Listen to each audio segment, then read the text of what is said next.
Fala, minha gente, sejam muito bem-vindos ao nosso canal. Eu sou o professor e pastor Iosés e hoje estamos aqui para tratar de um tema extremamente difícil, que é a história da rebelião de Israel no deserto e as suas implicações para nós. Há 2 meses temos estudado a libertação de Israel do Egito e sua caminhada de 40 anos pelo deserto. E se tem uma coisa que sempre vemos se repetir nesse período é que, mesmo após testemunhar milagres incríveis, Israel sucumbia a um ciclo de murmuração e desobediência ao Senhor e aos seus ministros. Mas por que isso acontecia? E o que podemos aprender com esses episódios para a nossa vida hoje? Bom, na lição de hoje, vamos constatar que tudo isso serve como espelho para a nossa própria vida de fé. Vamos analisar as profundas verdades por trás dessas histórias e como elas podem transformar a nossa maneira de viver e confiar em Deus. Para isso, vamos avaliar 3 tópicos referentes às rebeliões de Israel: as murmurações, a idolatria, incredulidade e rebeldia, e também a amorosa oferta de graça e misericórdia da parte de Deus, nosso Senhor. No primeiro tópico, vamos falar das murmurações, corações endurecidos diante da fidelidade divina. Imagina só a cena. Você faz parte do povo de Israel, acabou de ser libertado de uma escravidão que durou 400 anos, viu o mar se abrir, passou a seco e seus inimigos foram engolidos pelas águas. A liberdade agora é uma realidade, um milagre que está fresco na memória de todos, inclusive na sua. Mas, de repente, do outro lado, a realidade também do deserto bate a porta. A água é amarga, lá em Mara, a comida se torna escassa, obviamente no deserto de Sim, e a sede aperta em Refidim. O que você faria? Pensa nisso. O povo de Israel, que havia acabado de ver a mão poderosa de Deus, começou a murmurar. Por que nos tiraste do Egito? Perguntaram a Moisés. Para nos matar de sede e de fome aqui no deserto? Eles esqueceram tudo que o Senhor já tinha feito em seu favor. Era como se a memória dos milagres se dissolvesse diante da primeira dificuldade. Eles esqueceram que o mesmo Deus que os libertou de forma sobrenatural era capaz de prover em qualquer cenário. Seus corações, antes cheios de gratidão, agora endureceram-se rapidamente diante do desconforto e a murmuração veio. A murmuração é a poesia dos ingratos. Quantas vezes nós, assim como Israel, nos esquecemos também da fidelidade de Deus diante dos desafios? Um problema no trabalho, uma dificuldade financeira, uma doença na família, e de repente a gratidão se esvai, a murmuração toma conta. A murmuração é um veneno sutil que nos impede de ver a provisão e o cuidado de Deus e nos afasta da fé. Hoje eu te desafio, quando a dificuldade bater a sua porta, em vez de murmurar, pare e lembre-se de todas as vezes que Deus já te socorreu. Onde está a sua confiança? No problema ou no provedor? Para você, mestre, que vai ensinar sobre esse tema e deseja fixar essa lição, eu quero te propor uma atividade simples nesse primeiro tópico, mas não obstante poderosa. E essa atividade pode ser feita em sala de aula ou até mesmo em casa. Chama-se o pote da gratidão. Peça aos alunos ou membros da família para pegar um pequeno pote ou uma caixa e durante a semana, sempre que experimentarem a provisão de Deus, por menor que seja, refeições, água para beber e também para o banho, casa para morar, roupas limpas, etc. Ou quando se lembrar de um livramento, escreva em um pequeno papel e coloque dentro do pote. No final de semana, talvez no sábado antes da escola bíblica, ou em um momento de dificuldade, abra o pote e leia as provisões de Deus que você experimentou. Isso vai ajudar a treinar o coração para a gratidão e a confiança, obviamente, combatendo assim a tendência natural e pecaminosa à murmuração.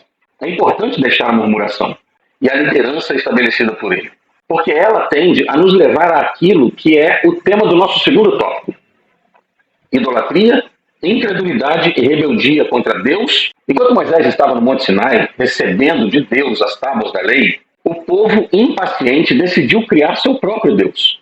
Eles fundiram ouro e fizeram um bezerro, dançando e adorando ele como se fosse o seu libertador. Que triste ironia. O mesmo povo que viu a glória de Deus no Sinai, agora se curvava a um ídolo feito por suas próprias mãos e o chamava de Elohim, no capítulo 32, versículo 4, e Adonai, também no capítulo 32, no versículo 5. Elohim, deuses, Adonai, Senhor. Essa idolatria não era apenas um erro de adoração, mas uma profunda incredulidade na presença e no poder do Deus Todo-Poderoso, o El Shaddai. Mais tarde, quando os espiões também foram enviados para Canaã, 10 deles trouxeram um relatório desanimador para o povo, focando nos gigantes e nas cidades fortificadas. Coisas que Deus não ordenou que eles focassem, senão somente na terra e na sua qualidade. Em vez de prestarem atenção e crerem na promessa de Deus, eles duvidaram do Senhor. A incredulidade se espalhou como uma praga e o povo se recusou a entrar na terra prometida. A consequência? 40 anos de deserto e toda uma geração que não creu, não entrou. Deus faz o impossível onde há uma pequena fé, mas Deus não faz nada onde há uma pequena dúvida. Também temos a rebelião de Corá, Datã e Abirão contra Moisés e Arão. Essa foi a cereja do envenenado bolo da rebelião. Se rebelar contra a liderança que Deus estabeleceu e que permanece fiel a ele, é se rebelar contra o próprio Deus. A terra se abriu e os engoliu. Isso é um lembrete severo de que a rebelião tem um preço muito alto. Em nosso dia a dia e contexto evangélico, a idolatria não se manifesta em ídolos, bezerros de ouro ou imagens. Ela está presente na vida de muitos, como no amor ao dinheiro, à carreira, ao status nas redes sociais ou qualquer outra coisa que ocupe o lugar de Deus em nosso coração, dominando nossos pensamentos e ações, como o apóstolo Pedro diz em 2 Pedro 2,19. A incredulidade nos impede de receber as promessas de Deus. E a rebeldia nos afasta da sua vontade. Pense e responda a si e ao Senhor. A quem ou a que você tem dedicado o seu tempo, sua energia e seus pensamentos? Será que há algo ocupando o lugar que deveria ser de Deus? A verdadeira liberdade e o cumprimento das promessas de Deus vem quando Ele é o centro e a sua glória é a motivação de tudo que fazemos, como Paulo escreve em 1 Coríntios 10:31. Para você que ensina a palavra do Senhor, pense em aplicar a seguinte atividade com seus alunos. Distribua folhas de papel, que sejam grandes, tamanho bom, canetas coloridas e peça aos alunos para desenharem um mapa da confiança. No centro, eles devem escrever Deus. Ao redor, devem estar áreas da vida onde eles têm dificuldade de confiar no Senhor. Finanças, futuro, relacionamento, saúde, sei lá, o que for da alçada deles. Em seguida, para cada área, eles devem escrever uma promessa bíblica relacionada à confiança e à provisão de Deus. O objetivo aqui é visualizar onde a confiança precisa ser fortalecida e como a palavra de Deus é a bússola para essa jornada. E para fechar nosso assunto da rebelião e suas consequências, vamos ao nosso terceiro tópico. Rebeldia, mas também juízo, graça e misericórdia. Mesmo após tantas experiências, o povo de Israel continuava a se rebelar. Depois da punição de Corá, eles ainda murmuraram e uma praga se espalhou. Em outra ocasião, com sede, eles novamente reclamaram de Moisés. Deus mandou Moisés falar à rocha, mas Moisés, em sua ira, feriu a rocha 2 vezes, como relata Números 20, versículos 7 a 11. E por causa disso, nem Moisés nem Arão puderam entrar na terra prometida. Números 20, versículo 12, deixa isso muito claro. Mas o episódio mais marcante talvez seja o das serpentes venenosas, que está lá em Números 21, versículos 4 a 6. Cansados da jornada e do maná, o povo falou contra Deus e Moisés.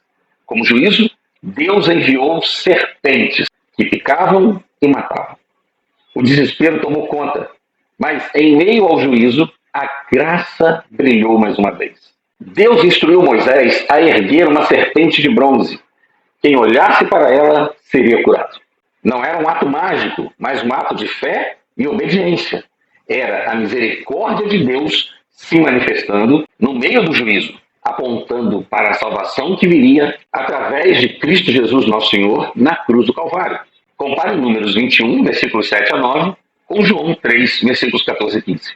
Nossa rebeldia, nosso pecado, nossas murmurações nos afastam de Deus e trazem consequências. Mas a boa notícia é que, assim como a serpente de bronze no deserto, Jesus Cristo foi levantado na cruz do Calvário, mas com um poder muito maior do que a cura de um mal físico.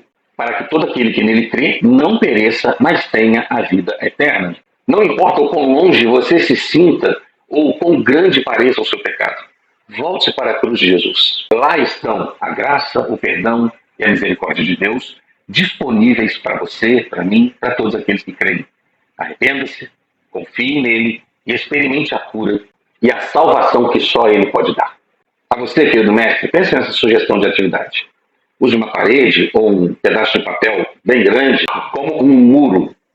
Peça aos alunos para escreverem em post-its, sabe aqueles post-its pequenininhos assim? Pecados ou atitudes de rebeldia que eles reconhecem em suas vidas. Murmuração, incredulidade, desobediência. Em seguida, colhem esses post-its dentro desse papel ou nessa parede, num quadro, alguma coisa assim. Terminado isso, pegue outro post-it de cor diferente e escreva nele palavras como perdão, graça, misericórdia, salvação em Cristo. Então, colhem esses post-its em cima dos primeiros, simbolizando que a graça de Deus cobre os nossos pecados. O perdão de Jesus nos torna acessíveis a Deus por conta da sua obra no Calvário. Então, finaliza esse momento com uma oração de arrependimento e gratidão a Deus pela sua misericórdia e pelo seu grande amor, nos revelados em Jesus. Por fim, amados, concluímos que a história de Israel no deserto é muito mais do que o registro de relatos antigos. Ela é um espelho para a nossa própria humanidade. As diversas histórias do Antigo Testamento nos mostram a fragilidade da fé de muitos diante das dificuldades, a tendência à ingratidão e as consequências severas da incredulidade e da desobediência. Mas, acima de tudo, elas revelam a paciência, a graça e a misericórdia de um Deus que, mesmo em meio ao juízo, sempre oferece um caminho de arrependimento e restauração. Que nós possamos aprender com os erros de Israel, escolhendo obedecer, confiar e manter nossos corações gratos àquele que é fiel em todo o tempo. Que a nossa vida seja marcada pela dependência de Deus e pela certeza de que nele encontramos a verdadeira segurança e esperança, mesmo quando erramos. Basta que haja arrependimento, confissão e abandono do pecado, como ensina Provérbios 28:13. Por fim, obrigado por estar aqui comigo até esse momento. Que Deus te abençoe, multiplique na sua vida cada dia mais as suas alegrias e o seu conhecimento, e que a sua fé seja aprofundada, enriquecida e fortalecida em Cristo Jesus por meio da sua palavra eterna. Um abraço.